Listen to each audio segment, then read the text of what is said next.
Hey pals, it's Waltech, back for another episode. I promised you that other GPU for under $20, and here it is. The card we're looking at today is the Radeon HD6850. It comes from the year 2010 in October, so it is a bit older than the 550 Ti we just looked at in the last video. However, its performance is quite higher. If you look over the specs on Tech Power Up, 960 shader cores, 48 TMUs, and 32 ROPs, which is better in every single way for those specs. And it is built off the same 40 nanometer lithography, which means this is just a better card all around, including the bus width is 256 over the 192 on the 550.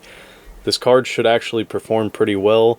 It outperforms the 7770, which was a card that was a bit more powerful than the Xbox One, so we're definitely moving in the right direction, and it's within the same budget, so I personally would probably choose this card around that same $20 budget right now. But more than just telling you, I should show you, and let's get into some benchmarks. The games that I chose were ones that the 550 ran on in the last video, and I did add in an extra one just to see how it does. It struggles in some areas, performs pretty well in others. Let's hop into it. Hopping back into the first game from last time, we did Skyrim Special Edition. This time we've seen 55 on average, 23 at minimum.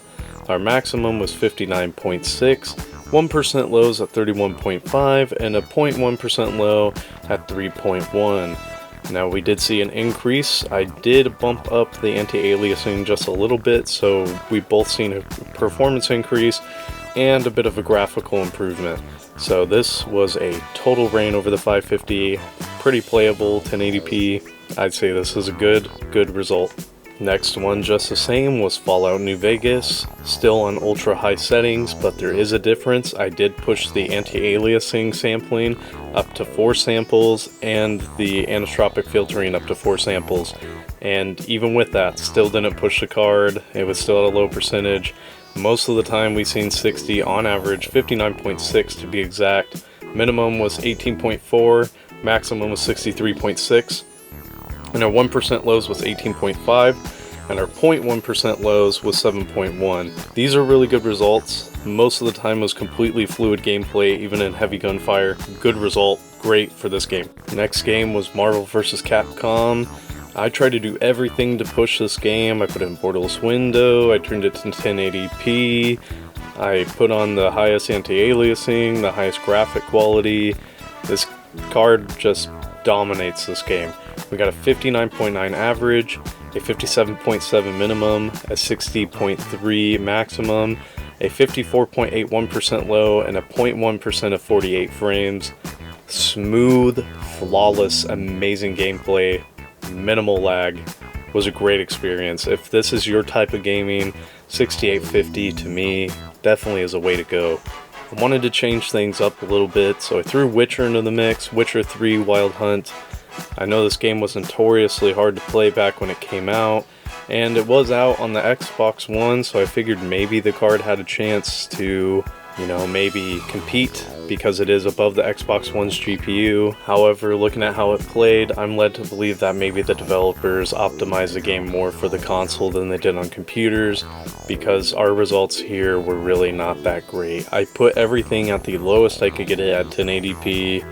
I lowered all the post-processing effects, and we still only seen 26 on average, 15 at the minimum, 38.9 at the max. I got a 1% low of 11.6 and a 0.1 of 5.1, and it definitely felt like it. Combat was horrible, as you can see in this. Don't recommend this for Witcher 3. If you're going to play games like that, maybe bump up the card bracket you're looking in. Next one we're following up with, and the final one, is again one of my favorite games, Yakuza Zero, and it actually performed pretty well, bumped up anti-aliasing a little bit, and kept the same graphical settings.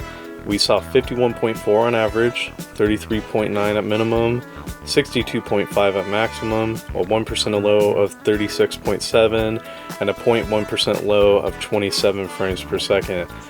All playable. It was actually a pretty nice experience. You see combat's pretty fluid.